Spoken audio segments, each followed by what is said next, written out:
경차모님? 그 장난감 같은 고물차를 타고 왔다고요? 가장 빛나야 할 상견례 날 딸의 하얀 원피스 위로 뜨거운 눈물이 떨어졌습니다. 어머니는 아무 말 없이 딸의 여린 어깨를 감쌌습니다. 사돈될 사람들은 그 모습을 보며 오만한 미소를 지었죠. 격이라는 게 있는 거예요. 차만 봐도 그 집구석 수준을 훤히 알 수 있다고요. 하지만 그들은 몰랐습니다. 그 낡은 경차의 주인 손에 명동의 빌딩 수십 채가 걸린 계약서가 들려있다는 사실을. 가장 소중한 것을 모욕당한 어머니의 분노는 이제 한 가문을 송두리째 무너뜨리는 가장 완벽한 심판이 됩니다. 오늘도 사연 시작합니다.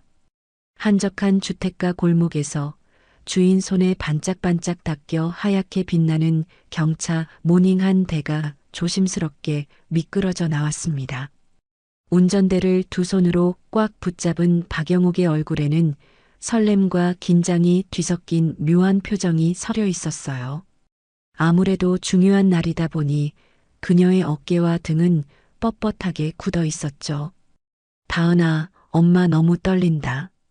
조수석에 앉은 딸 정다은은 오늘을 위해 고심해서 고른 단정한 원피스 자락을 매만지며 굳어있는 엄마의 옆모습을 안쓰럽게 바라보고 있었습니다. 엄마, 그렇게까지 긴장할 필요 없어. 성준 씨 부모님 사진으로 뵈니 인상 좋으시던데 분명 좋은 분들이실 거야.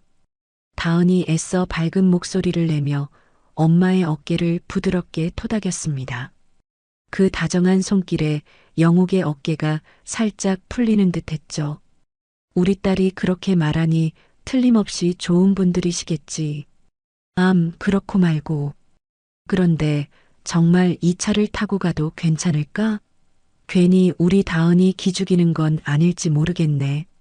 박영옥이 백미러로 차 뒷공무니를 힐끗 쳐다보며 끝내 참지 못하고 속마음을 털어놓았습니다. 자신이 무시당하는 것은 평생을 겪어 익숙했지만 금지옥엽 키운 딸이 행여나 차 때문에 위축될까봐 그것이 마음에 걸렸던 것이에요. 그 말에 다은은 엄마의 속마음을 다 안다는 듯 따뜻한 미소로 엄마의 불안한 눈을 마주 보았습니다. 엄마, 기죽긴 누가 기죽어. 나는 엄마랑 이 차 타고 가는 지금이 세상에서 제일 행복한데?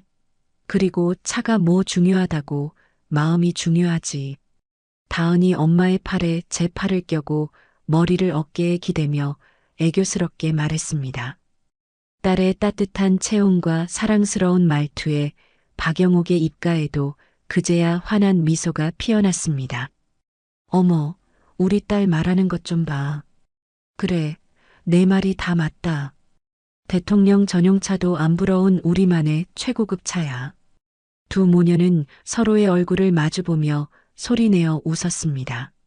얼마 지나지 않아 하늘을 찌를 듯 웅장하고 화려한 호텔 건물이 시야에 들어왔습니다. 우와, 엄마, 저기 봐. 진짜 크고 멋진 호텔이다. 우리 딸 덕에 엄마가 이런 데도 다 와보고. 박영옥은 감탄하면서도 한편으로는 더욱더 조심스럽게 호텔 입구를 향해 차를 몰았습니다. 호텔 정문에는 제복을 말끔하게 차려입은 발렛 주차 직원들이 서서 손님을 맞이하고 있었거든요. 그 모습에 박영옥은 저도 모르게 마른 침을 꿀꺽 삼켰습니다. 엄마, 나 먼저 내려줘. 내가 먼저 가서 성준 씨 아버님, 어머님께 인사드리고 있을게. 엄마는 주차하고 천천히 와. 다은이 옆에 뒀던 작은 핸드백을 챙기며 재빠르게 말했습니다. 그래, 알았어. 엄마는 주차하고 바로 뒤따라갈게. 어른들 너무 기다리시게 하면 안 되니까 얼른 가.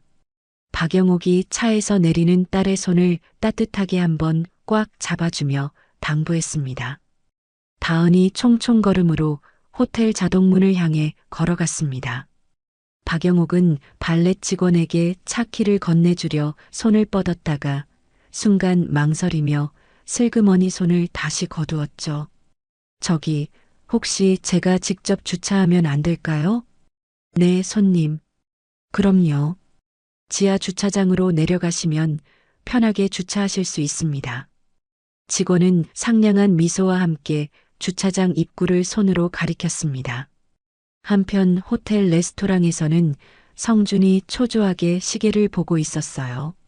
정장을 단정하게 차려입은 그의 뒤로 아버지 최진철과 어머니 김이라가 앉아 있었습니다. 그때 성준의 눈에 레스토랑 입구로 들어서는 다은의 모습이 들어왔습니다. 아, 다은아. 여기야. 성준이 세상을 다 얻은 듯한 표정으로 벌떡 일어나 손을 흔들었습니다. 성준 씨, 일찍 왔네요. 다은이 수줍은 미소와 함께 고개를 숙이며 그에게 다가왔습니다. 아버지, 어머니, 제가 말씀드렸던 정다은입니다. 성준이 잔뜩 긴장한 목소리로 부모님께 다은을 소개했습니다. 처음 뵙겠습니다. 정다은입니다. 다은이 허리를 90도로 굽히며 깍듯하게 인사했습니다. 김이라는 다은의 머리부터 발끝까지를 마치 스캔이라도 하듯 훑어보더니 입꼬리만 살짝 올려 가식적인 미소를 지었죠. 어머, 사진으로 봤을 때도 예쁘다 생각했는데 실물이 훨씬 더 예쁘네. 어서 앉아요. 감사합니다, 어머님. 다은이 안도의 한숨을 내쉬며 의자를 빼서 앉아 성준의 부모님과 일상적인 대화를 하고 있었습니다. 10분쯤 지났을까 발렛 직원 한 명이 다급한 걸음으로 레스토랑 안으로 뛰어들어왔어요. 죄송합니다. 혹시 손님 중에 하얀색 모닝 4899 차주분 계십니까? 직원이 주변 테이블을 두리번거리며 큰 소리로 물었습니다. 김이라는 미간을 잔뜩 찌푸린 채 마치 불쾌한 벌레라도 보는 듯한 눈으로 발렛 직원을 쏘아보았죠. 모님? 그건 또 뭐하는 물건이죠? 김이라의 목소리에는 서늘한 얼음장 같은 냉기가 흘렀습니다. 아, 그게 국산 경차 브랜드 이름입니다. 하얀색 모닝 한 대를 주차하셨는데 비상등이 켜 있어서요. 발렛 직원이 김이라의 기세에 눌려 말끝을 흐렸습니다. 4899 저희 차 맞아요. 엄마가 주차하셨는데. 그 말이 끝나기가 무섭게 김이라의 얼굴에서 거진 미소가 싹 사라지고 차가운 분노가 그 자리를 대신했어요. 그녀는 천천히 고개를 돌려 다은을 뚫어지게 쳐다보며 입을 열었습니다. 뭐라고요? 경차? 그 장난감 같은? 지금 그 고물차를 타고 왔다고요? 아, 네, 저희 어머니 차예요. 희라의 차가운 목소리에 다은이 당황해 떨리는 목소리로 말했습니다. 그러자 김이라가 갑자기 탁 소리가 나게 테이블을 손으로 내리치며 자리에서 벌떡 일어섰습니다. 뭐 이런 구질구질한 집안이 다 있어. 오늘 이상견례 없던 걸로 할게요. 어머니, 갑자기 왜 이러세요? 성준이 경악하며 어머니의 팔을 붙잡고 말렸습니다. 이거나 우리 최 씨 집안은 저런 깡통차나 굴리는 거지 같은 집안하고는 사돈 맺을 생각 눈곱만큼도 없어. 김이라가 핸드백을 거칠게 낚아채며 소리쳤습니다. 여보, 사람들 다 보는데 왜 이래? 제발 좀 진정해. 최진철이 그제야 신문에서 눈을 떼고 당황하며 아내를 말렸습니다. 진정? 당신 눈에는 이게 진정하게 생겼어요? 격이라는 게 있는 거예요, 격이. 차 한 대만 봐도 그 집구석 수준을 훤히 알 수 있는 거라고요. 김이라의 쩌렁쩌렁한 목소리가 레스토랑 전체에 울려 퍼졌습니다. 다은의 얼굴은 핏기 하나 없이 새하얗게 질려버렸죠. 어머니, 제발 이러지 마세요. 무슨 모닝 타고 왔다고 상견례를 취소해요. 시끄러워. 내가 이 나이에 이런 개망신을 당해야겠니? 그 좋은 집안 다 마다하더니 하필 수준도 안 맞는. 김이라는 아들의 가슴팍을 거칠게 밀치고는 매서운 눈초리로 다은을 한번 쏘아보고 레스토랑을 성큼성큼 빠져나갔습니다. 최진철도 어쩔 줄 몰라 하며 다은에게 미안하다는 눈빛을 한번 보내고는 황급히 아내의 뒤를 따랐습니다. 다은은 그 자리에 못 박힌 듯 멍하니 서 있었어요. 눈앞이 흐려지며 뜨거운 눈물이 뺨을 타고 주르륵 흘러내렸습니다. 다은아, 미안해. 정말 미안해. 우리 엄마가 원래 저런 분이 아닌데. 성준이 다가와 다은의 손을 잡으려 했지만 다은은 자신도 모르게 한 걸음 뒤로 물러섰습니다. 아니에요. 괜찮아요. 성준 씨. 다은은 금방이라도 터져 나올 것 같은 울음을 간신히 참으며 비틀거리는 걸음으로 레스토토랑을 나섰습니다.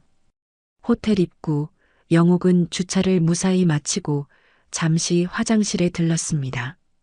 그리고 나와 상견례 장소인 레스토랑을 찾기 위해 두리번거리고 있었죠. 그때 입구 기둥 옆에 고개를 푹 숙인 채 작게 어깨를 떨고 있는 딸의 뒷모습이 눈에 들어왔죠. 다은아. 불길한 예감에 박영옥이 딸의 이름을 부르며 급하게 다가갔습니다. 다은의 하얀 볼 위에는 굵은 눈물 자국이 선명하게 나 있었어요. 엄마. 딸은 엄마의 얼굴을 보자마자 참고 있던 울음을 와락 터뜨리고 말았습니다. 영옥은 아무 말 없이 딸을 품에 꼭 끌어안았습니다. 딸의 여린 어깨가 안쓰럽게 들썩이고 있었죠. 영문을 알 수 없는 분노와 서름에 박영옥의 손이 부들부들 떨리고 있었습니다. 집으로 돌아오는 하얀 모닝 안은 숨막히는 침묵이 흐르고 있었습니다. 조수석에 앉은 다은은 소리 없이 눈물만 뚝뚝 흘리며 빠르게 스쳐 지나가는 창밖 풍경에 시선을 던지고 있었습니다. 한참의 침묵 끝에 다은이 모기만 한 목소리로 간신히 입을 열었습니다. 엄마, 나 때문에 창피했지? 미안해. 그 말에 박영옥의 미간이 순간 꿈틀했습니다. 쓸데없는 소리 하지 마. 창피해야 할 사람들은 우리가 아니라 그 교양 없고 무식한 사람들이야. 목소리는 놀랍도록 차분했지만 하얗게 질린 그녀의 손마디가 속마음을 대신 말해주고 있었죠. 성준 씨는 정말 좋은 사람인데 부모님이 그런 분들일 거라고는 상상도 못했어. 내가 엄마 더 좋은 차 사줬어야 했는데. 엄마 이 차 타고 다니면 그렇게 무시당해? 차가 뭐 그렇게 중요하다고. 다은이 깊은 한숨과 함께 넋두리를 내뱉었습니다. 마침 차가 붉은 신호등에 걸려 멈춰 섰습니다. 영옥은 기어를 중립에 놓고 딸의 차가운 손을 두 손으로 힘주어 꽉 잡았습니다. 정다은, 넌 아무 잘못 없어. 절대로 내 탓이 아니야. 알겠니? 응, 엄마 나는 괜찮아. 정말이야. 이 정도 일로 안 무너져. 다은이 억지로 입꼬리를 올려 웃어 보였지만 그 미소는 금방이라도 부서질 것처럼 위태로워 보였습니다. 영옥은 아무 말 없이 딸의 등을 가만히 토닥여 주었습니다. 하지만 그녀의 머릿속에는 40년 전 자신이 겪었던 끔찍한 모멸의 순간이 어제 일처럼 생생하게 되살아나고 있었습니다. 흙바닥에 무릎을 꿇고 용서를 빌어야 했던 어린 자신과 그 모습을 벌레 보듯 싸늘하게 내려다보던 한 여인의 얼굴이 스쳐 지나갔습니다. 집에 도착하자마자 다은은 엄마에게 나지막이 인사를 건넸습니다. 엄마, 나 피곤해서 방에 들어갈게. 엄마도 일찍 주무세요. 어둠이 내린 거실에 홀로 남은 영옥은 찻잔을 들었지만 이미 차는 싸늘하게 식어버린 뒤였죠. 밤이 깊었지만 그녀는 도저히 잠을 이룰 수가 없었습니다. 결국 그녀는 자리에서 일어나 서재로 향했습니다. 컴퓨터를 켜자 윈도우 시작음이 유난히 날카롭게 들렸어요. 영옥이 독수리 탑업으로 검색창에 또박또박 한 이름을 입력했습니다. 최, 진, 철. 엔터키를 누르자마자 최진철 건설과 관련된 정보들이 화면 가득 쏟아져 나왔습니다. 아들은 최성준, 아내는 김이라. 영옥은 화면에 나온 인물들의 관계도를 하나씩 확인하며 옆에 있던 메모지에 중요한 정보들을 빠짐없이 기록했습니다. 그녀는 그렇게 밤을 꼴딱 새우며 최진철 일가와 그의 회사에 대해 샅샅이 파헤쳤습니다. 새벽 5시 정막을 깨고 그녀의 휴대폰이 날카롭게 울렸습니다. 회장님 말씀하신 최진철 건설 정보 모두 정리해서 방금 메일로 보내드렸습니다. 전화기 너머로 젊은 비서의 목소리가 들려왔습니다. 수고했어. 그런데 뭔가 특별한 건 없었나? 영옥의 목소리에는 피곤함 대신 예리한 칼날 같은 기운이 서려 있었습니다. 하나 있습니다. 최진철 건설이 오늘 오전 10시 명동 센터빌딩 인수계약을 체결할 예정입니다. 회사 사활이 걸린 프로젝트라고 하더군요. 비서의 보고에 밤새 충혈되어 있던 영옥의 눈이 번뜩였습니다. 센터빌딩? 그거 김 사장이 가지고 있는 건물이잖아. 맞습니다, 회장님. 최진철이가 무려 6개월 동안 공을 들여 설득한 건이라고 합니다. 영옥이 의자 등받이에 몸을 깊숙이 기대며 잠시 생각에 잠겼습니다. 그녀의 입가에 얼음처럼 차가운 미소가 걸렸죠. 자네, 김 사장 연락처 알고 있지? 네, 회장님. 바로 연결해 드릴까요? 그래. 지금 당장. 영옥이 망설임 없이 말했습니다. 몇 차례의 신호음이 가고 곧 전화가 연결되었습니다. 김 사장, 나 박영옥입니다. 아이고, 박 회장님. 이렇게 이른 시간에 어쩐 일이십니까? 전화기 너머로 잠이 덜 깬 듯한 김 사장의 목소리가 들려왔습니다. 영옥은 바로 본론으로 들어갔습니다. 센터빌딩 말인데 아직 도장 찍은 건 아니죠? 아, 그 건물이요? 허허. 오늘 오전에 최진철 대표하고 계약하기로 했습니다만 최진철이가 얼마를 부르던가요? 예. 아, 200억에 넘기기로 이야기가 됐습니다. 김 사장이 조심스럽게 대답했습니다. 박영옥은 잠시 침묵하더니 상상도 못할 액수를 아무렇지 않게 내뱉었습니다. 내가 250억에 사겠습니다. 전액 현금으로. 네, 250억이요? 김 사장이 놀라 되묻는 소리가 수화기를 뚫고 나올 듯 했습니다. 네, 지금 당장 계약하죠. 1시간 뒤에 내가 직접 그리로 가겠습니다. 박영옥의 목소리는 지극히 차분했지만 거부할 수 없는 힘을 담고 있었습니다. 아니, 그래도 최 대표와 약속이라는 게 있는데, 김 사장, 비즈니스라는 게 원래 계약서에 도장 찍기 전까지는 아무것도 결정된 게 없는 거 아닙니까? 어떻게 하시겠어요? 박영옥이 단호하게 그의 말을 잘랐습니다. 전화기 너머로 김 사장이 열심히 주파나를 튕기는 소리가 들리는 듯 했죠. 알겠습니다, 회장님. 그럼 8시까지 제 사무실로 와주십시오. 고맙습니다. 그리고 최진철 그 사람이 누가 건물을 샀냐고 묻거든 내 이름을 말해주세요. 박영옥은 전화를 끊자마자 비서에게 다시 전화를 걸었습니다. 지금 당장 센터빌딩 매매 계약서 준비하고 현금 250억 인출해. 1시간 안에 내 차 트렁크에 실어놔. 네, 회장님. 바로 준비하겠습니다.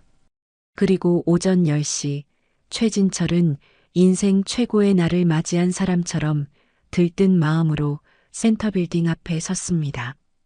그는 가벼운 발걸음으로 김 사장의 사무실 문을 두드렸죠. 김 사장님, 나 최진철입니다. 아, 최 대표님. 어서 오십시오. 김 사장이 어색하고 미안한 표정으로 최진철을 맞았습니다. 하하, 오늘이 바로 그날이군요. 지난 6개월 동안 정말 고생 많으셨습니다.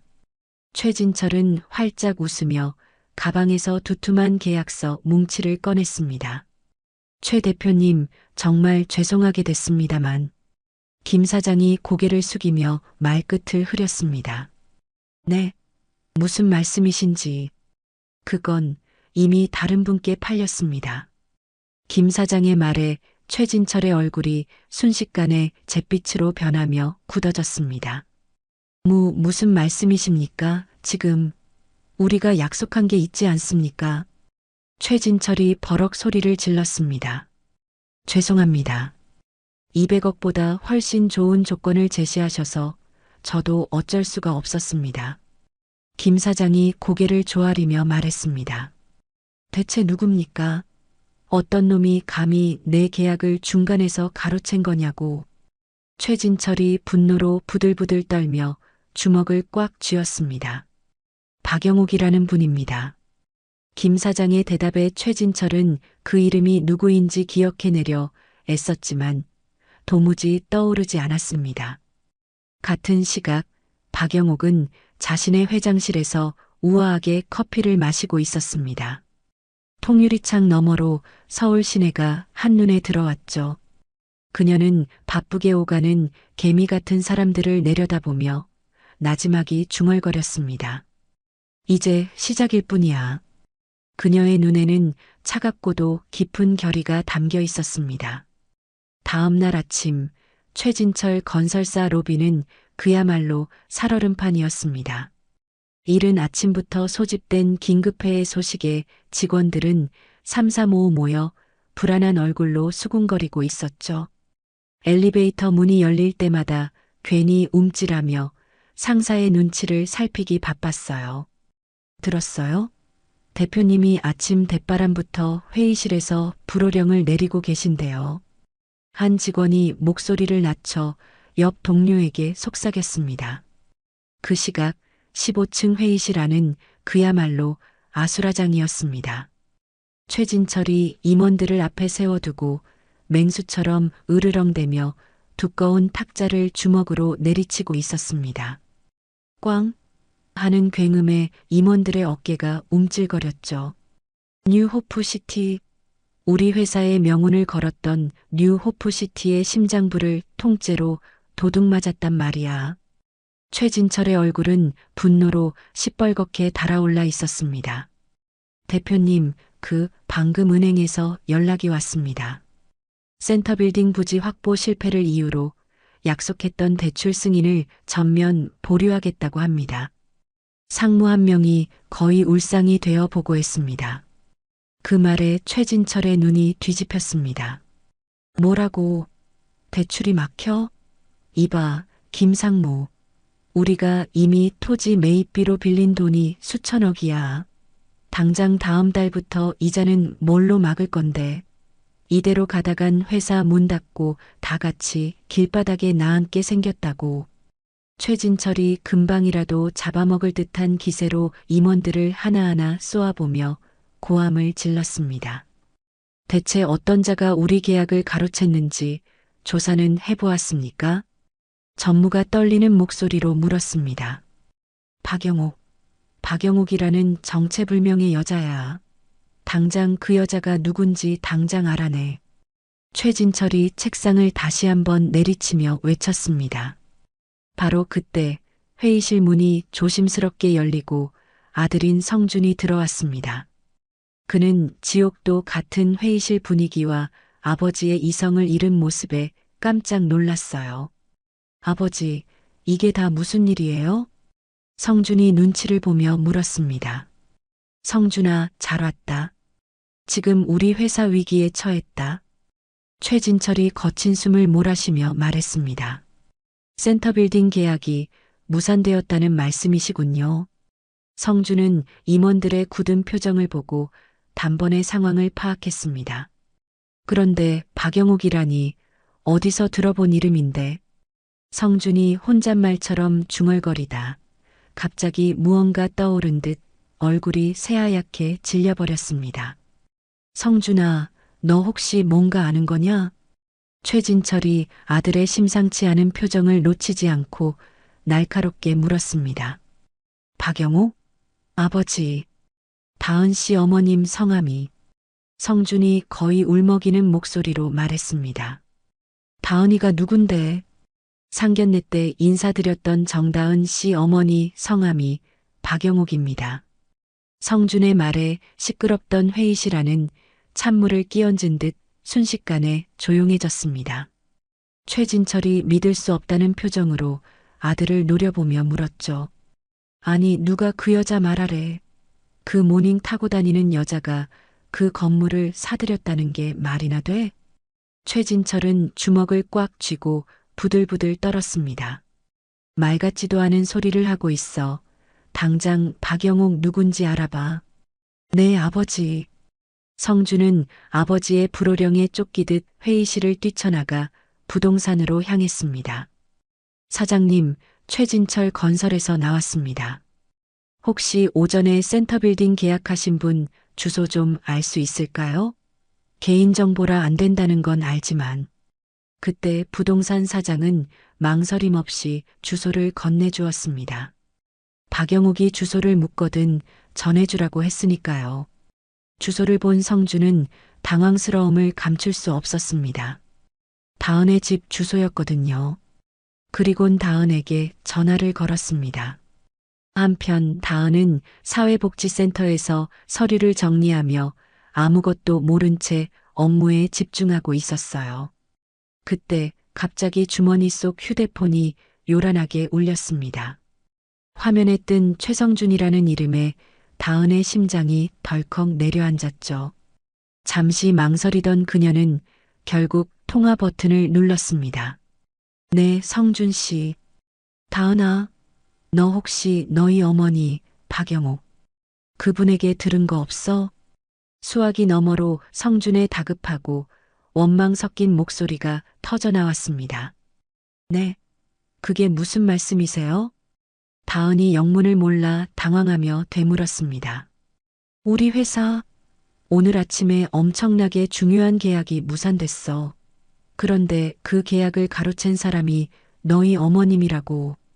성준의 말에 다은은 머리를 한 대 얻어맞은 듯한 충격을 받았습니다. 정말이에요? 우리 엄마가 어떻게 그런 일을.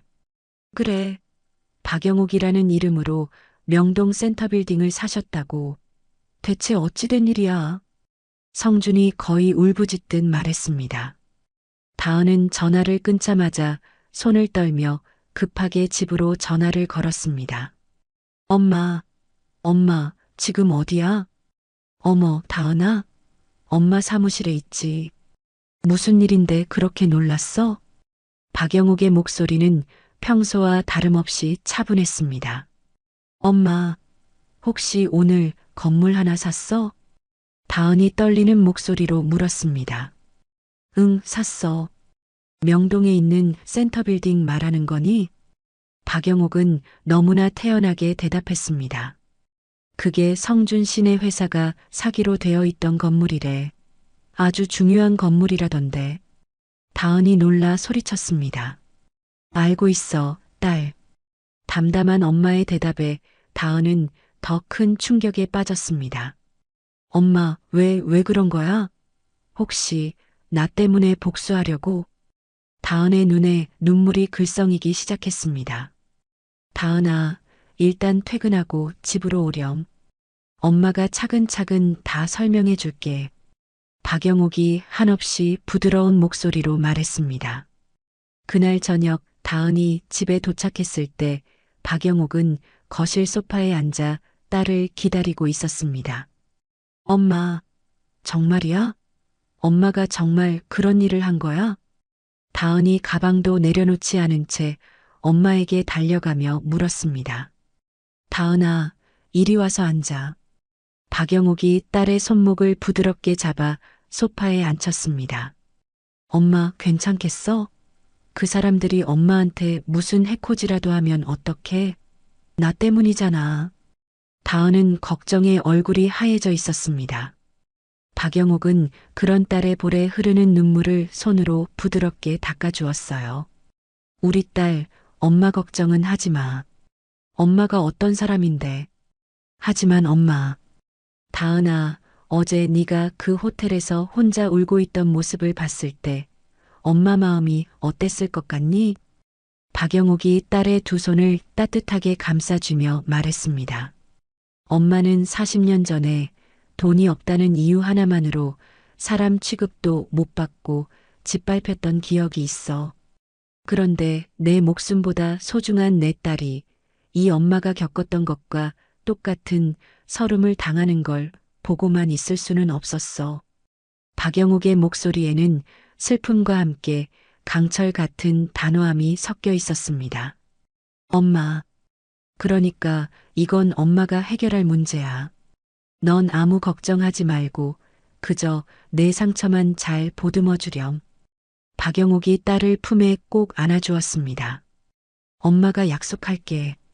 다시는 이 세상 그 누구도 우리 딸을 함부로 무시하고 눈물 흘리게 만들지 못하도록 할 거야. 엄마의 따뜻하지만 확고한 목소리에서 다은은 흔들리지 않는 진심을 느꼈습니다. 엄마, 나는 엄마가 다치지 않았으면 좋겠어. 다은이 엄마의 품에 얼굴을 묻으며 속삭였습니다. 걱정 마라, 내 딸. 이 엄마는 절대 지지 않아. 그리고 우리 딸도 절대로 지게 만들지 않을 거다. 박영옥이 딸의 머리를 쓰다듬으며 조용히 다짐했습니다.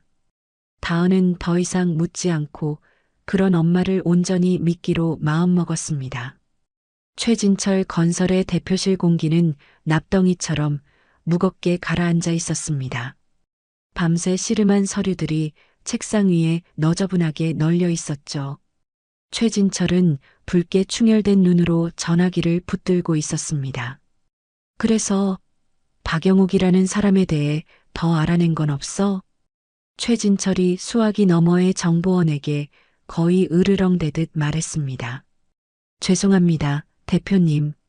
알려진 게 거의 없습니다만 명동 일대의 알짜배기 상가 건물들을 여러 채 소유한 부동산 업계의 숨은 큰 손이라는 소문만 무성합니다. 그런 여자가 대체 왜 아무 상관도 없는 우리 회사를 물고 늘어지는 거냐고. 최진철이 도무지 이해할 수 없다는 표정으로 중얼거리며 전화기를 거칠게 내려놓았습니다. 그때 대표실 문이 벌컥 열리고 아내인 김이라가 살벌한 표정으로 들어왔습니다. 그녀는 보기에도 값비싼 명품 코트를 걸쳤지만 잔뜩 굳은 얼굴 탓에 전혀 우아해 보이지 않았어요. 여보, 회사가 망한다. 망한다 소리만 하고 이렇게 가만히 앉아만 있을 거예요? 김이라가 평소에 교양 있는 말투는 내던지고 날카롭게 쏘아붙였습니다. 나도 지금 최선을 다해서 알아보고 있어. 최진철이 지끈거리는 관자놀이를 누르며 피곤한 목소리로 대답했습니다. 알아보기만 하면 뭐가 달라져요? 그 박영옥이라는 여자 직접 만나서 단판을 지어야죠. 김이라가 남편 앞 소파에 보란 듯이 다리를 꼬고 앉으며 말했습니다. 그게 말처럼 쉬울 것 같아? 애초에 우리를 작정하고 공격한 사람이 순순히 만나주기나 하겠냐고. 최진철이 깊은 한숨을 내쉬었습니다. 어디서 굴러먹던 뼈다귀인지 근본도 모르는 졸부 여편니가 겁도 없이 우리를 우습게 보는 모양이네요. 김이라가 콧방귀를 뀌며 경멸적으로 말했습니다. 그런 식으로 상대를 얕보지 마. 보통 내기가 아닌 것 같으니까. 제가 직접 가서 그 버르장머리를 단단히 고쳐주고 올 테니 당신은 동행하기나 해요. 김이라는 여전히 자신이 상황의 우위에 있다고 착각하며 단호하게 말했습니다. 다음 날 아침 박영옥 회장실에 전화벨이 울렸습니다. 잠시 통화를 한 비서가 박영옥에게 다가와 조심스럽게 보고했죠. 회장님, 최진철 대표라는 분이 사모님과 함께 면담을 요청했습니다. 서류를 검토하던 박영옥은 고개도 들지 않은 채 간단하게 대답했습니다. 약속 잡아줘. 만나줘야지. 네. 비서가 의외라는 표정으로 박영옥을 돌아보았습니다. 박영옥은 그제야 서류에서 눈을 떼고 입가에 얼음처럼 차가운 미소가 서렸습니다. 그럼 약속은 언제로 잡아드릴까요? 오늘 오후 3시. 내 사무실에서 미팅 잡아. 오후 3시 정각, 최진철과 김일아가 탄 차가 명동의 한 대형 상가 건물 앞에 멈춰 섰습니다. 건물 꼭대기에는 영옥빌딩이라는 큼지막한 간판이 위풍당당하게 걸려 있었죠. 정말 꽤 큰 건물이네요. 최진철이 건물을 올려다보며 저도 모르게 감탄했습니다. 건물 하나 번듯한 거 가지고 뭐 대단한 유세라도 떠는 줄 아나 봐요. 김일아가 애써 비웃었지만 그 목소리는 미세하게 떨리고 있었습니다. 두 사람은 굳은 표정으로 엘리베이터를 타고 최고층으로 향했습니다. 엘리베이터 문이 열리자 고급 호텔 로비처럼 넓고 쾌적한 사무실이 나타났습니다. 박영옥 회장님을 찾아뵈러 왔습니다. 최진철이 접수 직원에게 말했습니다. 안쪽으로 안내해 드리겠습니다.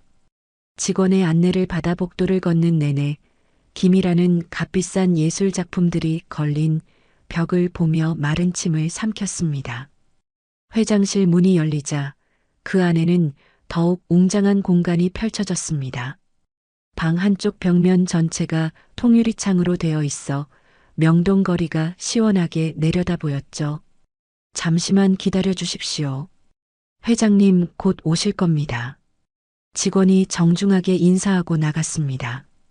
김이라는 사무실을 보란 듯이 둘러보며 혀를 찼습니다. 돈 자랑하고 싶어서 아주 안달이 났네. 천박하게. 그때였습니다. 거대한 유리창을 등지고 있던 회장석 의자가 끼익 소리도 없이 안개처럼 부드럽게 돌아왔습니다. 박영옥은 단정하고 기품 있는 검은색 정장 차림으로 얼음장처럼 서늘한 눈빛으로 그들을 바라보고 있었습니다. 안녕하세요. 정다은 엄마 박영옥입니다. 어서 앉으시죠. 박영옥이 손짓으로 소파를 가리키며 말했습니다. 최진철 역시 눈앞의 상황을 파악하고 엄청난 충격에 빠져 있었습니다. 정말 다은 씨 어머님이 박영옥 회장님이셨습니까? 최진철이 떨리는 목소리로 겨우 물었습니다. 맞습니다. 내가 바로 다은 애미 됩니다. 상견례장에서 못 뵈서 아쉬웠는데 이렇게 만나 뵙게 되네요. 박영옥이 한치의 흔들림도 없이 담담하게 대답했습니다. 그 대답에 김이라는 다리에 힘이 풀린 듯 옆에 있던 의자에 그대로 주저앉으며 중얼거렸습니다. 이럴 수가 없어. 어떻게 이런 일이. 많이 놀라셨나 봅니다. 충분히 그럴 만하죠. 박영옥이 비로소 차가운 미소를 지었습니다. 저 회장님, 저희 사이에 큰 오해가 있었던 것 같습니다. 이건 최진철이 상황을 수습하려 급하게 말을 꺼냈습니다. 오해요? 무슨 오해를 말씀하시는 거죠? 박영옥이 팔짱을 끼며 그의 말을 잘랐습니다. 제 차는 작고 보잘것없어 보였을지 몰라도 내가 가진 건물은 작지 않거든요. 나를 가난뱅이라고 오해하신 거요? 박영옥의 말에 정신이 든 김일아가 벌떡 일어났습니다. 지금 고작 그깟 고물차 하나 때문에 우리 회사를 망하게 하려고 이딴 짓을 벌인 거란 말이에요? 김일아가 이성을 잃고 목소리를 높였습니다. 박영옥은 꿈쩍도 하지 않고 조용히 자리에서 일어섰습니다. 그녀가 한 걸음씩 다가오자 김이라는 저도 모르게 뒷걸음질 쳤습니다. 당신이 어제 짓밟은 건 고작 차 한 대가 아니야. 박영옥의 목소리는 조용했지만 그 어떤 고함보다도 날카롭게 심장을 파고들었습니다. 그건 내 딸의 진심이었고 짓밟힌 내 딸의 눈물이었으며 내 지난 인생 전부였지. 서늘한 음성에 김일아의 얼굴이 공포로 하얗게 질렸습니다. 그때 최진철이 허리를 굽히며 다급하게 말했습니다. 죄송합니다. 저희가 사과드리겠습니다. 사과요? 이제 와서? 박영옥이 코웃음을 쳤습니다. 그녀는 자신이 우습게 보고 함부로 대했던 상대가 감히 범접할 수 없는 존재였음을 김이라는 뼈저리게 깨달았습니다. 당신들이 내 딸에게 무슨 짓을 했는지 그 눈으로 똑똑히 되돌려받게 될 겁니다. 박영옥이 차갑게 말하며 창밖으로 시선을 돌렸습니다. 사무실에는 오직 최진철 부부의 거친 숨소리와 절망적인 침묵만이 흘렀습니다. 시간은 40년을 거슬러 올라가 1985년 11월 차가운 바람이 부는 한겨울이었습니다. 아직 어둠이 채 가시지 않은 새벽의 동대문 시장은 하루를 준비하는 상인들의 움직임으로 분주하게 깨어나고 있었죠. 하지만 시장 한 구석, 금방이라도 허물어질 듯 낡은 천막 아래에는 작은 그림자 하나가 웅크리고 있었어요. 올해로 겨우 20살이 된 소녀, 박영옥이었습니다. 누가 봐도 얇아 보이는 낡은 외투 하나를 몸에 단단히 여민 채 소녀는 온몸으로 새벽의 추위를 견뎌내고 있었습니다. 오늘도 어떻게든 버텨야 해. 영옥은 시뻘겋게 꽁꽁 얼어버린 제 손의 뜨거운 입김을 호 불어넣으며 중얼거렸습니다. 그녀의 앞에는 삐걱거리는 작은 리어카 한 대가 있었고 그 위에는 어젯밤 도매상에 가서 간절하게 사정해 외상으로 떼어온 양말과 속옷들이 가지런히 정돈되어 있었죠. 영옥은 목청을 가다듬고 터져나오는 기침을 애써 참으며 있는 힘껏 소리쳤습니다. 양말 사세요. 따뜻하고 질 좋은 양말이 왔습니다. 하지만 아직 동이 트지 않은 이른 시간이라 물건을 사러 나온 손님보다는 바쁘게 움직이는 상인들이 대부분이었습니다. 아이고, 저 어린 것이 벌써부터 장사하는 것 좀 보게. 두툼한 목도리를 두른 한 아주머니가 혀를 끌끌 차며 영옥의 앞을 지나갔습니다. 부모님은 다 어디 계시고 저 고생을 한다? 네. 아, 저. 영옥이 무어라 대답해야 할지 몰라 고개를 들어 아주머니를 바라보았습니다. 아니다, 됐어. 먹고 살기 힘든 세상이지, 암. 아주머니는 괜한 말을 했다는 듯 고개를 저으며 바쁜 걸음으로 사라졌습니다. 영옥은 혼자라는 사실을 들키지 않으려 더욱더 조심했습니다. 어리고 의지할 곳 없는 혼자라는 것을 아는 순간 더 무시하거나 함부로 물건을 훔쳐가려는 나쁜 사람들이 시장에는 너무나도 많았으니까요. 학생, 이 양말은 얼마요? 그때 한 중년 남성 손님이 다가와 물었습니다. 영옥은 얼른 표정을 바꾸고 최대한 밝고 씩씩하게 웃으며 대답했습니다. 네, 아저씨. 한 켤레에 1,000원입니다. 물건은 정말 좋아요. 너무 비싸네. 2켤레에 1,500원은 안 되겠어? 죄송합니다, 아저씨. 남는 게 정말 없어서요. 영옥이 죄송한 표정으로 정중하게 말했습니다. 손님은 미련 없이 고개를 젓고는 다른 가게로 가버렸습니다. 영옥의 얼굴에 잠시 실망감이 스쳐 지나갔지만 그녀는 금세 다시 목소리를 가다듬고 외치기 시작했습니다. 점심시간이 되어 시장 골목에 맛있는 음식 냄새가 진동했지만 영옥은 자리를 뜰 수가 없었습니다. 잠시라도 자리를 비우면 리어카 위의 물건들을 도둑맞을까봐 무서웠기 때문이죠. 배고파. 꼬르륵 소리를 내는 배를 작은 손으로 움켜쥐며 굶주림을 참았습니다. 어제 저녁에 먹은 식빵 한 조각이 전부였어요. 하루 종일 엄발을 동동 구르며 벌어들인 돈은 고작 3,000원이 전부였죠. 오늘은 이걸로 만족해야지. 영옥이 꼬깃꼬깃한 1,000원짜리 3장을 세며 씁쓸하게 웃었습니다. 그녀는 무거운 리어카를 끌고 시장 뒤편 재개발을 기다리는 텅 빈 상가 건물로 향했습니다. 차가운 시멘트 바닥 위로 낡고 해진 담요 한 장을 깔고 누우며 영옥은 고된 하루의 끝을 맞이했습니다. 등을 파고드는 냉기에 온몸이 덜덜 떨렸지만 그녀는 이를 악물고 참았습니다. 괜찮아. 언젠가는 반드시 번듯한 내 가게를 갖고 말 거야. 영옥은 어둠 속에서 희미하게 보이는 천장을 바라보며 굳게 다짐했습니다. 다음 날 새벽 5시 영옥은 어김없이 자리에서 일어나 새로운 하루를 준비했습니다. 어린 소녀의 고독하지만 위대한 전쟁이 다시 시작되는 순간이었습니다. 하늘에서는 한방눈이 섞인 진눈깨비가 쉴 새 없이 흩날렸고 바닥은 질척이는 흙탕물로 변했죠. 양말 사세요. 따뜻한 겨울 양말 사세요. 영옥은 덜덜 떨리는 목소리로 외쳤습니다. 이러다가 오늘도 양말 한 켤레 못 팔겠네.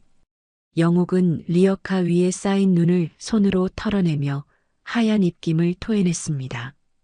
바로 그때였습니다. 시장의 소란스러움을 비집고 까맣고 번쩍이는 고급 승용차 한 대가 아주 천천히 다가왔습니다. 차는 영옥의 리어카 앞에서 미끄러지듯 멈춰 섰어요. 곧 운전기사가 내려 뒷좌석 문을 열자 윤기가 흐르는 짙은 갈색 밍크 코트를 입은 30대 초반의 젊은 여성이 우아하게 내렸습니다. 목에는 희고 굵은 진주 목걸이가 여러 겹 둘려 있었고 한 손에는 악어 가죽으로 만든 것이 분명한 비싼 핸드백을 들고 있었죠. 여성은 질척이는 바닥을 못마땅한 표정으로 내려다보더니 영옥의 리어카 쪽으로 걸어왔습니다. 영옥은 혹시나 하는 마음에 추위도 잊고 얼굴 가득 밝은 미소를 띄었습니다. 어서 오세요, 손님. 따뜻하고 좋은 물건 많이 있습니다.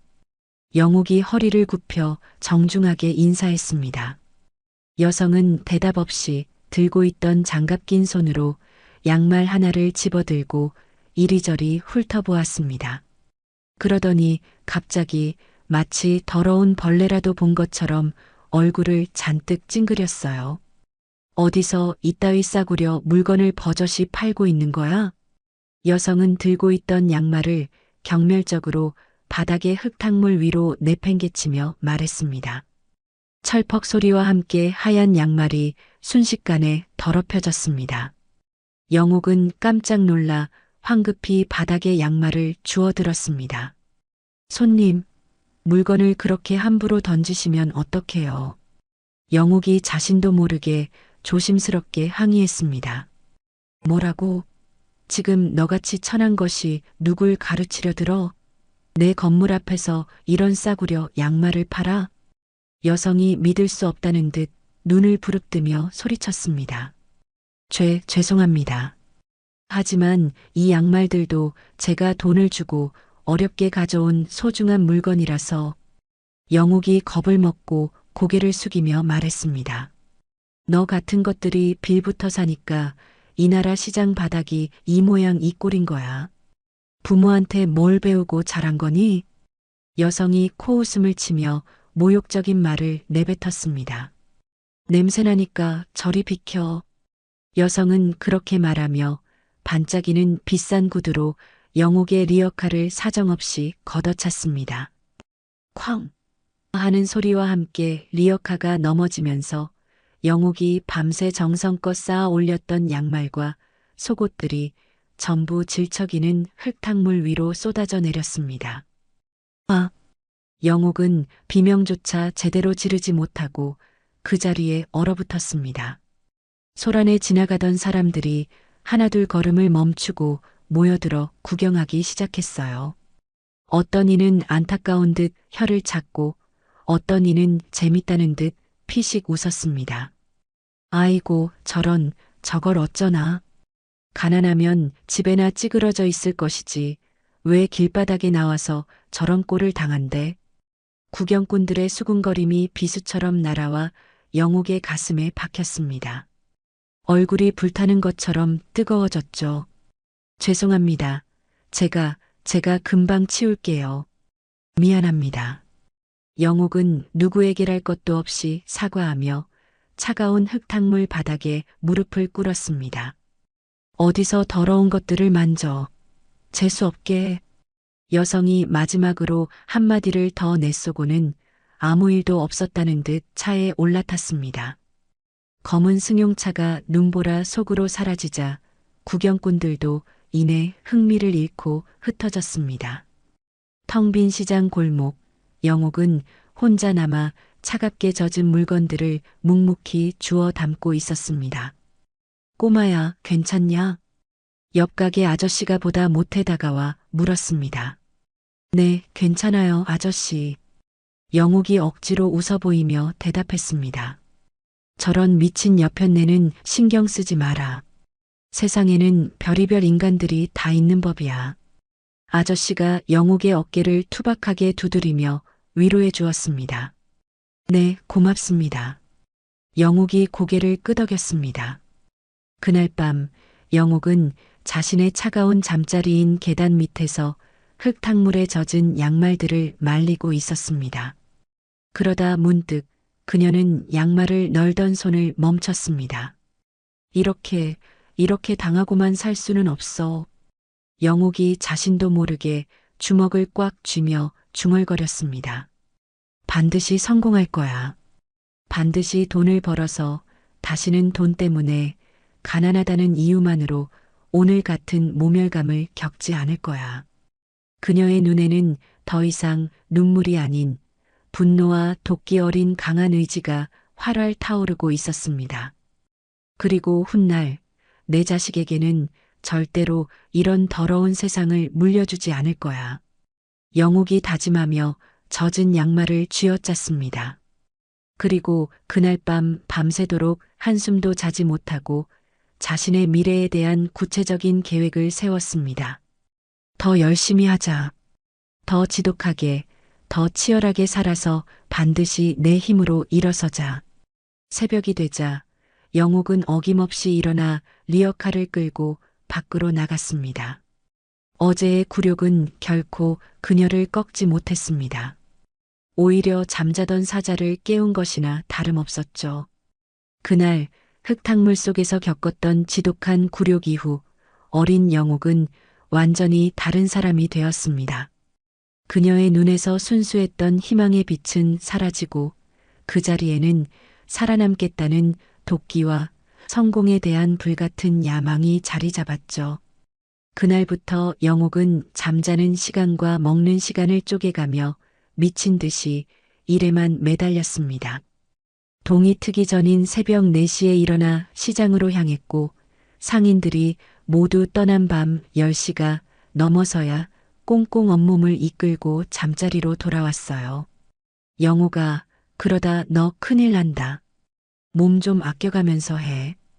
옆 가게 김 아저씨가 수척해진 영옥의 얼굴을 보며 진심으로 걱정했습니다. 괜찮아요, 아저씨. 저는 아직 젊은데요, 뭘. 이 정도는 해야 돈을 벌죠. 영옥은 피곤에 절어 금방이라도 쓰러질 듯한 얼굴이었지만 입가에는 결코 미소를 잃지 않았습니다. 독하게 마음먹고 일에 매달린 지 몇 달이 지나자 시장 바닥에 영옥의 성실함이 서서히 소문나기 시작했습니다. 어린 나이에도 불구하고 물건 보는 눈이 정확하고 절대 속여 파는 법이 없으며 갓도 정직하다는 평판이 쌓였죠. 리어카 앞에 손님들이 하나둘 모여들기 시작했고 단골도 생겼습니다. 영옥이 아가씨, 나 양말 10켤레만 더 줘. 다음 주에는 남자들 속옷도 좀 떼어다 놔. 우리 남편 것 좀 사게. 손님들이 이제는 먼저 영옥을 찾았습니다. 네, 감사합니다.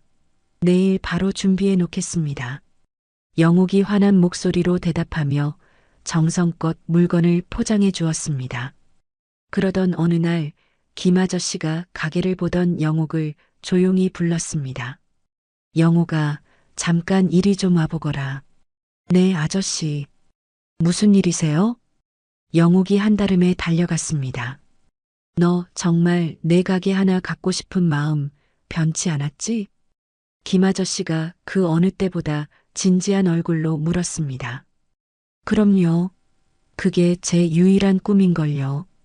언젠가는 꼭 박영옥 이름 석자를 건 제 가게를 가질 겁니다. 영옥의 눈이 그 순간만큼은 굶주린 야망이 아닌 순수한 희망으로 반짝였습니다. 시장 맨 구석에 3평짜리 작은 점포 하나가 비게 됐어. 보증금이 50만 원이라는데. 김 아저씨가 조심스럽게 말을 꺼냈습니다. 50만 원이요? 영옥의 눈이 커다래졌습니다.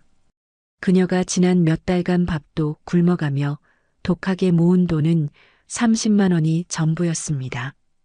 그녀의 얼굴에 스치는 실망감을 읽은 김 아저씨가 따뜻하게 웃었습니다. 내가 20만 원 보태줄게. 아저씨가 그냥 주는 건 아니고 빌려주는 거니까 나중에 돈 많이 벌어서 꼭 갚아야 한다. 정말이세요, 아저씨? 정말 저한테 그런 큰 돈을 빌려주시는 거예요? 영옥은 자신의 귀를 의심하며 믿을 수 없다는 표정으로 되물었습니다. 그럼 내가 거짓말하는 거 봤냐? 네가 지난 겨울부터 얼마나 독하게 살아왔는지 이 아저씨가 다 봤어. 너 같은 애는 반드시 성공해야지. 김 아저씨가 영옥의 작은 어깨를 툭툭 두드려 주었습니다. 영옥의 눈에서 뜨거운 눈물이 핑 돌았습니다. 일주일 후 영옥은 난생 처음으로 자신의 가게를 얻게 되었습니다. 비록 어른 서너 명만 들어서도 꽉 차는 3평짜리 작은 점포였지만 영옥에게는 이 세상 그 어떤 대궐보다도 크고 소중한 공간이었죠. 내 가게. 영옥이 텅 빈 점포 한가운데에 우두커니 서서 나지막이 중얼거렸습니다. 그 순간 그동안 참아왔던 모든 서름과 기쁨이 한꺼번에 터져 나오며 눈물이 뺨을 타고 주르륵 흘러내렸습니다. 며칠 뒤 가게에는 영옥상회라는 소박한 간판이 달렸습니다. 영옥은 자신의 이름이 적힌 간판을 올려다보며 결국 간판을 붙잡고 어린아이처럼 엉엉 소리 내어 울었습니다. 가게를 연 지 몇 년이 지나 영옥은 시장에서 배달 일을 하던 성실하고 착한 정씨 성을 가진 총각을 만났습니다. 그는 묵묵히 영옥의 일을 도와주었고 두 사람은 자연스럽게 서로에게 힘이 되어 주었죠. 그리고 3년 후 딸 다은이가 태어났습니다. 아가, 우리 딸. 영옥은 자신을 쏙 빼닮은 갓난아기 다은을 품에 안고 감사와 행복의 눈물을 흘렸습니다. 하지만 그 행복은 그리 오래가지 못했습니다. 평소 몸이 약했던 남편이 지병이 악화되어 다은이가 겨우 3살이 되던 해에 차갑게 세상을 떠나고 만 것입니다. 여보, 눈 좀 떠봐요. 영옥은 남편의 싸늘한 손을 붙잡고 목 놓아 울었습니다. 홀로 어린 딸을 키워야 했던 영옥은 더욱더 치열하게 장사에 매달렸습니다. 갓난아기 다은을 포대기에 들쳐 업고 새벽 도매시장을 누볐고 가게 한편에 이불을 깔아놓고 다은이를 재우며 밤늦게까지 가게를 지켰죠. 엄마가 돈 많이 벌어서 우리 다은이 이 세상 누구보다 행복하게 해줄게. 영옥은 포대기 속에서 잠든 딸에게 매일같이 속삭이며 스스로를 다잡았습니다. 영옥상회는 동대문 시장에서 가장 좋은 물건을 가장 정직하게 파는 곳으로 입소문이 나기 시작했습니다. 손님들이 가게 앞에 길게 줄을 서서 물건을 사가는 날이 점점 늘어났죠. 어린 다은이는 엄마의 가게 한편에 쌓인 옷가지들 위에서 잠이 들고 그림을 그리며 성장했습니다. 영옥은 돈을 모을 때마다 더 크고 목이 좋은 가게로 옮겨갔고 장사에 천부적인 재능을 보이며 사업을 조금씩 확장해 나갔습니다. 그렇게 동대문 시장의 작은 영옥상회는 세상의 모진 풍파로부터 그녀와 어린 딸의 삶을 지켜주는 유일하고도 가장 튼튼한 성이었습니다. 그로부터 10년이라는 세월이 쏜살같이 흘러갔습니다. 동대문 시장의 작은 영옥상회에서 시작한 영옥의 장사 수완은 의류업을 넘어 부동산 투자라는 새로운 영역으로 뻗어나갔죠. 그녀는 지난 세월 시장 바닥에서 몸으로 익힌 상인들의 마음과 돈의 흐름을 읽는 법을 10분 활용했습니다. 동대문과 명동 일대의 낡았지만 목이 좋은 상가들을 그녀는 망설임 없이 하나씩 사들이기 시작했습니다. 이 건물도 위치나 유동 인구를 보니 괜찮겠는데? 영옥이 명동의 한 상가 건물을 날카로운 눈으로 훑어보며 말했습니다. 역시 회장님의 안목은 따라갈 자가 없습니다. 다들 거들떠보지도 않던 곳인데 회장님 손만 거치면 황금알을 낳는 거위가 되니 말입니다.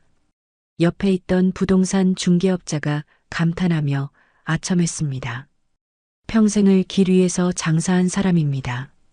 상인들의 마음을 아니까 어떤 자리가 사람을 부르고 돈을 부르는지 보이는 것뿐이죠. 영옥이 부드러운 미소를 지으며 대답했습니다. 몇 년이 채 지나지 않아 박영옥은 서울 시내 요지의 여러 채의 상가 건물을 소유한 수백억 대 자산을 지닌 거부가 되었습니다. 하지만 그녀의 생활은 시장에서 리어카를 끌던 시절과 크게 다르지 않았어요. 여전히 검소한 옷차림을 하고 화려한 사치와는 거리를 두었습니다. 엄마, 이제 제발 좀 편하게 사세요. 돈도 이렇게 많이 버셨는데 왜 아직도 그렇게 고생만 하려고 해요?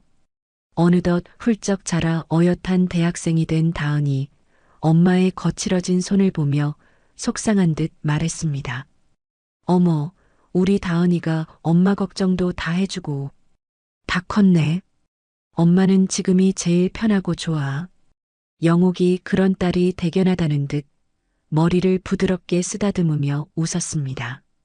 다은은 대학에서 사회복지학을 전공하며 자신보다 어려운 사람들을 돕는 삶을 살고 싶어 했습니다.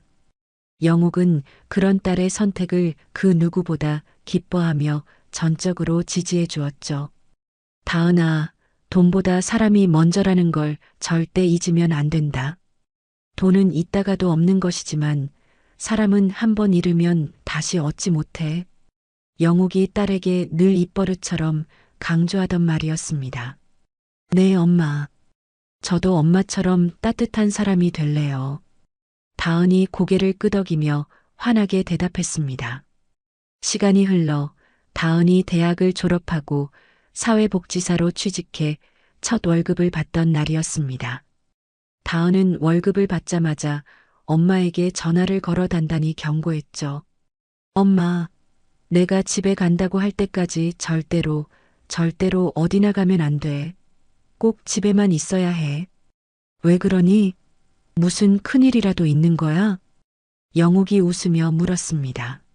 묻지 말고 그냥 집에 꼼짝 말고 계세요.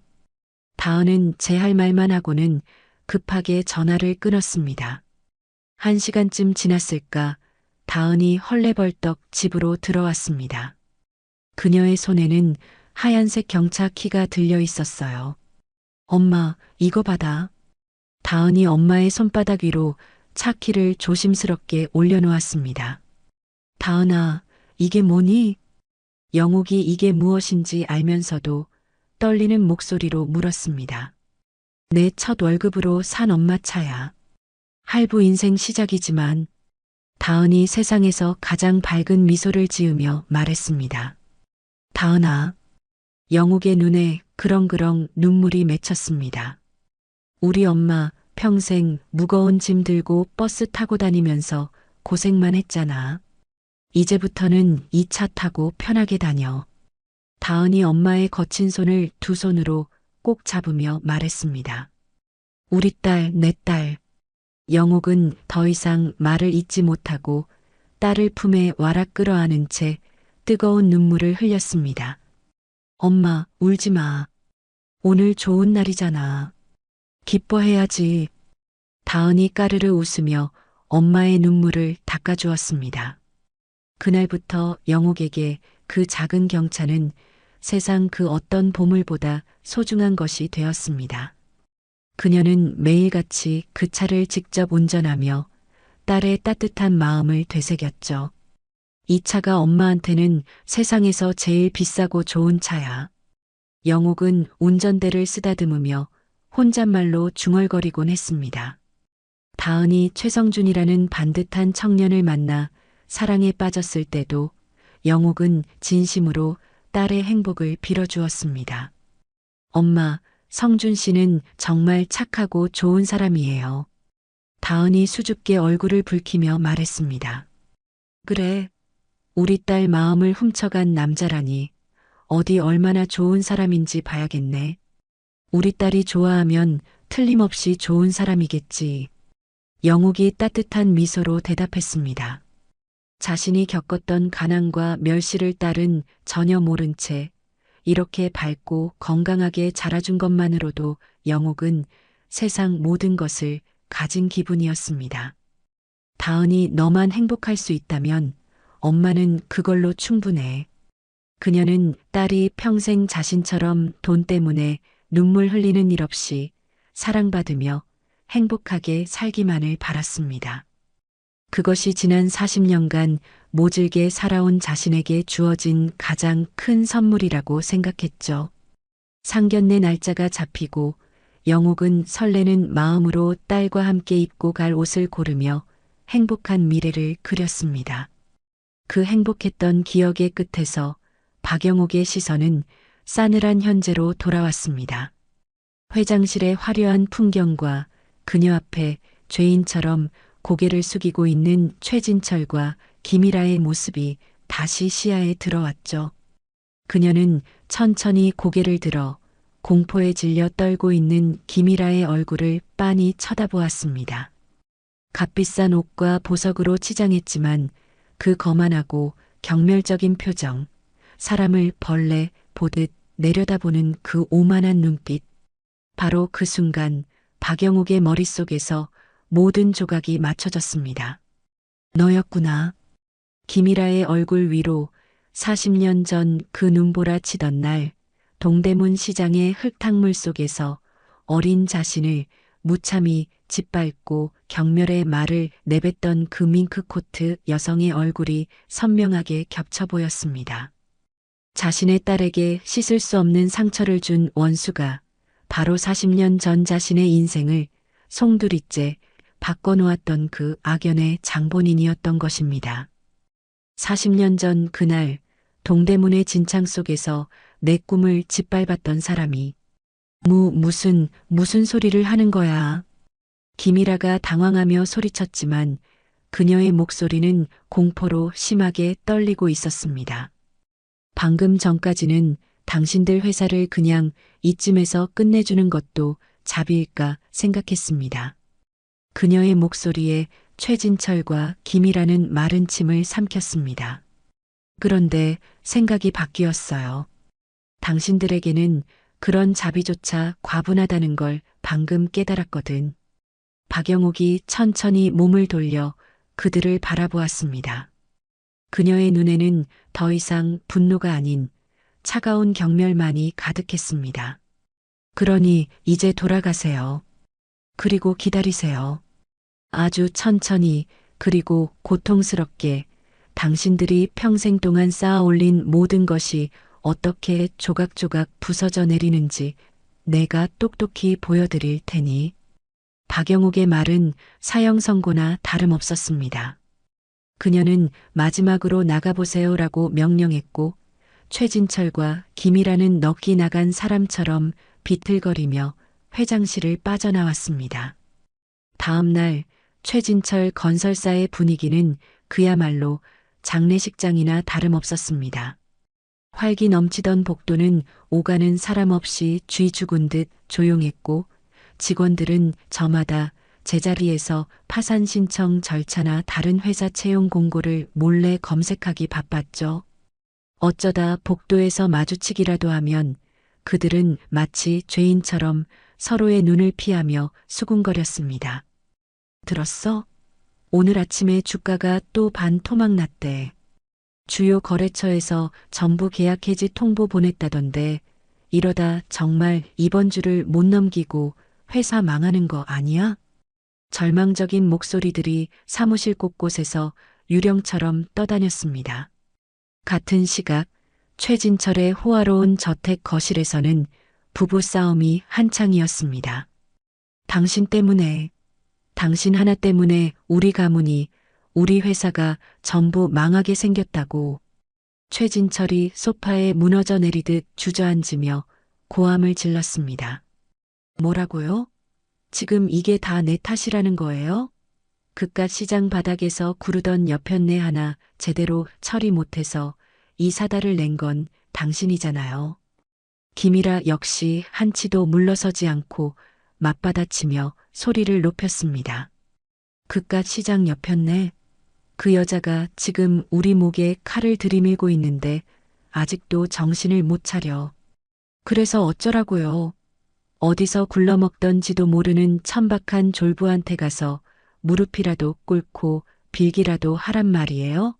난 죽어도 못해. 김이라가 마지막 남은 자존심을 붙들고 고집을 부렸습니다. 최진철은 더 이상 싸울 힘도 없다는 듯 깊은 한숨을 내쉬며 머리를 감싸쥐었습니다. 바로 그때 현관문이 열리고 성준이 무거운 발걸음으로 들어섰습니다. 그는 집안을 가득 채운 살벌한 분위기에 저도 모르게 걸음을 멈췄죠. 아버지, 어머니 다녀왔습니다. 그때 김이라가 아들에게로 분노의 화살을 돌렸습니다. 그런데 넌 왜 이렇게 태평해? 그 다은이라는 계집애 엄마가 우리를 이렇게 만들었는데 넌 왜 아무것도 안 하고 가만히 있냐고. 어머니, 그건 어머니가 먼저 다은 씨와 어머님께 씻을 수 없는 상처를 주셨기 때문이잖아요. 성준이 처음으로 용기를 내어 어머니의 잘못을 똑바로 지적했습니다. 뭐라고? 너 지금 이 모든 게 이 엄마 탓이라고 말하는 거니? 김이라가 세상이 무너지는 듯한 믿을 수 없다는 표정으로 아들을 바라보았습니다. 탓하는 게 아닙니다. 사실을 말씀드리는 거예요. 저희가 원인을 제공했어요. 성준은 더 이상 어머니의 눈을 피하지 않고 단호하게 대답했습니다. 차 한 대 무시했다고 회사를 이 지경을 만들어? 미친 여편네 아니야? 김이라가 상처받은 목소리로 중얼거리며 소파에 주저앉았습니다. 성준은 더 이상 그 자리에 서 있을 수가 없었습니다. 그는 평생 처음으로 자신이 당연하게 여기고 살아온 이 세계가 과연 옳은 것인지에 대해 진지하게 의문을 품기 시작했습니다. 다음 날 성준은 회사가 아닌 명동으로 향했습니다. 박영욱이 소유한 영욱빌딩을 찾아갔죠. 그는 상인들에게 직접 박영욱이라는 사람이 어떤 인물인지 묻고 싶었습니다. 사장님, 실례지만 이 건물 주인이신 박영욱 회장님은 어떤 분이신가요? 성준이 과일가게 주인에게 조심스럽게 물었습니다. 아이고, 우리 박 회장님 말입니까? 두말하면 입 아프죠. 부처님이 따로 없으신 분이에요. 임대료도 몇 년째 한 번을 안 올리시고 주변 시세보다 훨씬 싸게 받으세요. 과일 가게 주인이 진심으로 존경하는 표정으로 밝게 대답했습니다. 다른 건물주들이랑은 많이 다른가요? 다르다마다요. 다른 건물주들은 돈만 받아가고 나 몰라라 하는데 우리 회장님은 우리 사정을 자기 일처럼 다 들어주신다니까요. 옆에 있던 옷가게 주인이 대화에 끼어들며 말했습니다. 맞아요. 명절에는 직원들 시켜서 선물 세트 다 돌리시고 장사 안 된다고 죽는 소리 하면 다음 달 월세를 슬쩍 깎아주시기도 한다니까요. 이런 건물주가 세상에 어디 있습니까? 상인들은 너나 할 것 없이 박영욱에 대한 칭찬을 늘어놓았습니다. 성준은 자신의 어머니와는 너무나도 다른 박영욱의 모습에 더 큰 충격을 받았습니다. 자신이 가진 것을 나누기는커녕 가지지 못한 자를 경멸하고 짓밟는 것을 당연하게 여겼던 어머니의 얼굴이 떠올랐기 때문이죠. 우리 어머니는 대체 왜 그런 분을 그토록 무시하고 모욕했을까? 성준이 죄책감에 고개를 떨구며 혼잣말로 중얼거렸습니다. 그날 저녁 성주는 집으로 돌아가지 않고 텅 빈 자신의 사무실에 남아 있었습니다. 내가 지금까지 옳다고 믿었던 모든 것들이 사실은 전부 틀렸던 것이라면? 성주는 화려한 도시의 야경을 멍하니 내려다보며 자문했습니다. 주머니 속 휴대폰이 계속해서 울렸지만 그는 받지 않았습니다. 화면에 떠오른 어머니라는 세 글자를 차마 마주할 용기가 없었죠. 한편 같은 시각 박영옥은 자신의 회장실에서 차분하게 다음 계획을 세우고 있었습니다. 아직 시작에 불과해. 그녀의 눈에는 한치의 흔들림도 없는 확고한 의지가 담겨 있었습니다. 자신의 딸을 모욕하고 눈물 흘리게 한 사람들에게 그 대가를 치르게 하겠다는 결심은 더욱 단단해지고 있었습니다. 그날 밤 성준과 박영옥은 각자 다른 곳에서 같은 하늘 아래 서 있었습니다. 한 사람은 지독한 혼란 속에서 자신의 세계가 무너져 내리고 있었고, 다른 한 사람은 서늘한 확신 속에서 자신의 세계를 더욱 굳건히 세우고 있었습니다. 같은 시각 김이라는 자신의 침실에서 이를 갈며 휴대폰을 들었습니다. 이대로 당할 수 없다는 생각에 그녀는 결국 대한흥신소에 전화를 걸었죠. 박영옥이라는 여자, 불법으로 돈을 번 것처럼 증거를 만들어내세요. 돈은 얼마든지 줄 테니 사회에서 매장시켜버려요. 김이라의 목소리는 섬뜩할 정도로 차가웠습니다. 며칠 뒤 회사 장부를 검토하던 성주는 어머니 김이라의 이름으로 지급된 거액의 컨설팅 비용을 발견했습니다. 하지만 해당 업체는 실체가 없는 유령 회사였어요. 무언가 잘못되고 있음을 직감한 그는 아버지 최진철에게 물었지만 아버지는 내 어머니가 하시는 일이니 긁어부스럼 만들지 말라며 회피할 뿐이었습니다. 아버지의 방관적인 태도에 더 큰 위기감을 느낀 성주는 결국 자신의 권한을 이용해 자금의 흐름을 밤새 추적했습니다. 그리고 마침내 그 돈이 악명 높은 흥신소로 흘러들어간 사실을 알아냈죠. 어머니가 흥신소를 고용해서 대체 무슨 짓을? 성주는 경악을 금치 못했습니다. 그는 며칠간 어머니의 뒤를 몰래 밟았고 마침내 한 호텔 카페에서 흥신소 직원과 접선하는 장면을 목격했습니다. 성주는 멀리서 그들의 대화를 휴대폰으로 몰래 녹음하기 시작했습니다. 박영옥을 시장 상인들 피 빨아먹는 악덕 사채업자로 만들어요. 시장 바닥 출신이 어디까지 기어오르는지, 그 끝이 얼마나 비참한지 똑똑히 보여줘야죠. 성주는 녹음되는 어머니의 잔인한 목소리와 섬뜩한 미소에 온몸이 떨려왔습니다. 차로 돌아온 그는 충격 속에서 녹음된 내용을 다시 확인했습니다. 어머니의 추악한 민낯에 그는 모든 것을 끝내야 한다고 결심했죠. 그의 손에 들린 것은 이제 단순한 증거가 아니었습니다. 그것은 자신의 가족이 저지른 죄를 고발하고 망가진 정의를 바로 세워야 하는 무거운 책임이었습니다. 이 모든 걸 다은이와 박영옥 회장님께 알려드려야 해. 성주는 떨리는 손으로 휴대폰을 들었습니다. 마음은 천근만근 무거웠지만 옳은 일을 해야 한다는 신념만큼은 확고했습니다. 며칠 밤낮을 뜬 눈으로 세우며 고뇌하던 성주는 마침내 떨리는 손으로 다은에게 전화를 걸었습니다. 다은아, 나야. 부탁이 있어.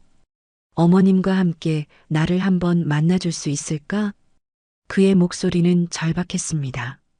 다은은 잠시 망설였지만 그의 진심 어린 목소리에 결국 약속을 잡았습니다. 다음 날 오후 약속한 카페에 박영옥과 다은이 앉아 있었습니다. 곧이어 며칠간의 고뇌가 얼굴에 고스란히 드러난 수척한 모습의 성준이 들어섰습니다. 그는 두 사람 앞에 서서 깊이 고개를 숙였습니다. 회장님, 다은아. 두 분께 저희 가족의 죄를 사죄하러 왔습니다.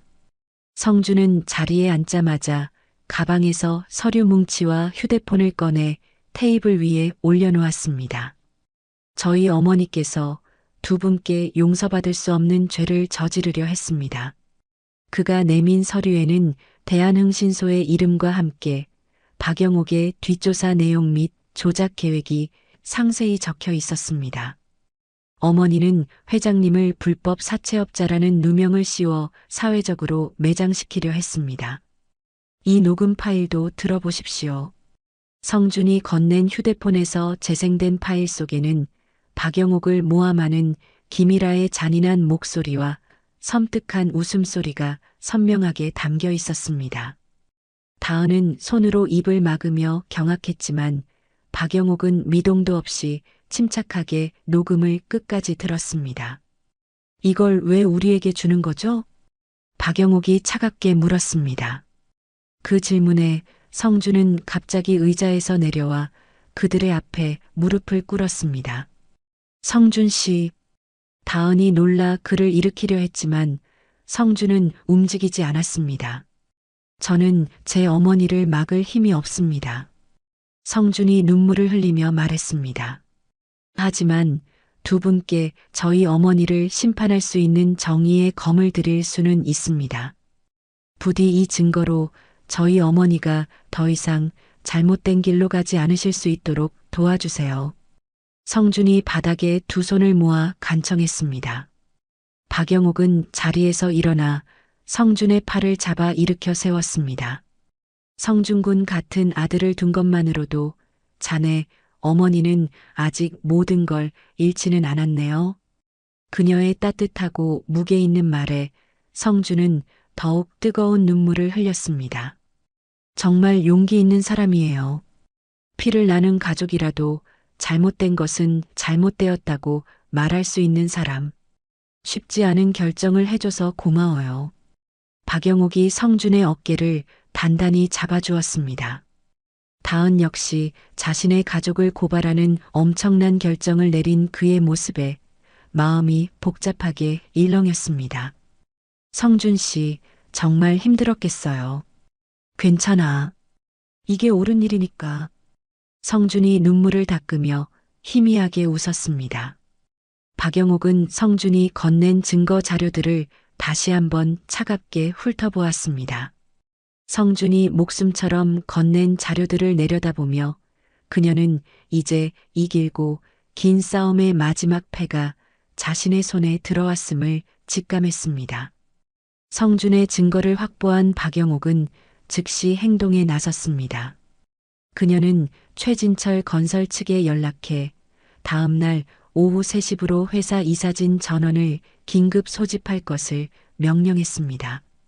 다음 날 최진철 건설 대회의실에는 박영옥의 호출로 모인 이사들 때문에 무거운 긴장감이 흘렀습니다. 최진철은 퀭한 얼굴로 상석에 앉아 있었죠. 곧이어 문이 열리고 박영옥이 들어섰습니다. 안녕하십니까? 이사님 여러분. 그녀는 흐트러짐 없는 자세로 인사한 뒤 곧바로 노트북을 회의실 대형 스크린과 연결했습니다. 이사님들께 꼭 보여드려야 할 것이 있습니다. 박영옥이 재생 버튼을 누르자 스크린에는 김일아가 흥신소 직원과 만나는 영상이 나타났습니다. 박영옥을 악덕 사채업자로 만들어야 해요. 시장 바닥 출신이 어디까지 기어오르는지 똑똑히 보여줘야죠.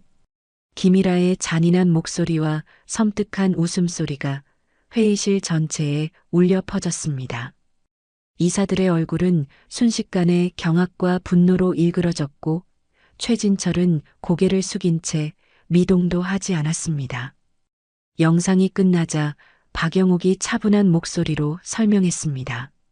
이것은 김일아 명예회장이 회사 공금을 횡령하여 저를 사회적으로 매장시키려 한 범죄의 증거입니다. 유령 컨설팅 회사에 지급된 자문료가 바로 저를 음해하기 위한 흥신소 비용으로 쓰인 것입니다. 그녀의 비서가 관련 서류들을 이사들에게 나눠주자 회의실은 분노의 목소리로 가득 찼습니다. 어떻게 이런 말도 안 되는 일이. 최 대표, 이 사태에 대해 해명해 주시죠. 모든 시선이 쏠리자 최진철이 자리에서 일어나 깊게 고개를 숙였습니다. 모든 것이 사실입니다.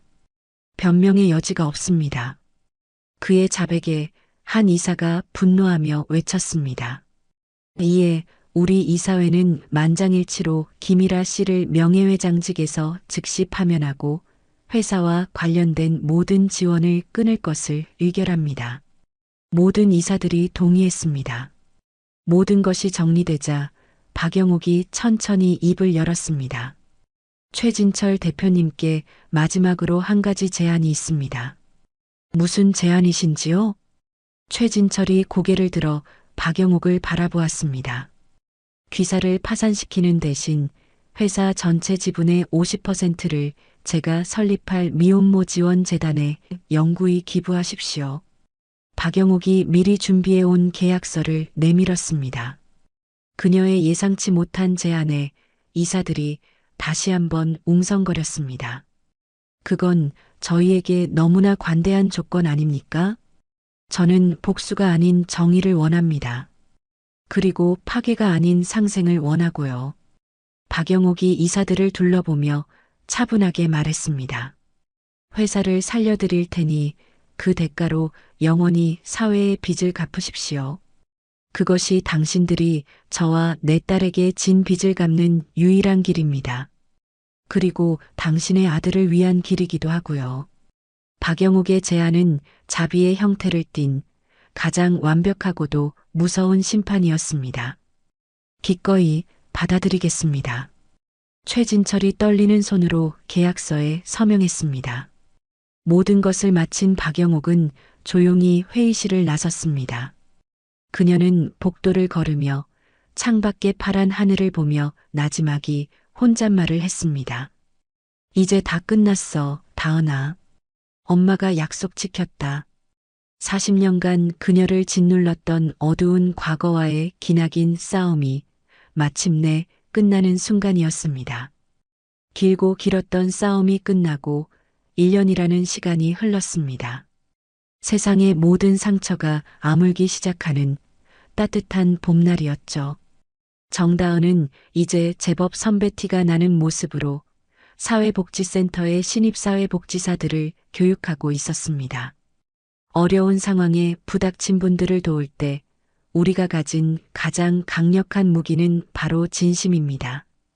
그 마음을 잃지 않는 것이 가장 중요해요. 다은이 햇살처럼 밝은 표정으로 긴장한 신입 직원들에게 자신의 경험을 나누어 주었습니다.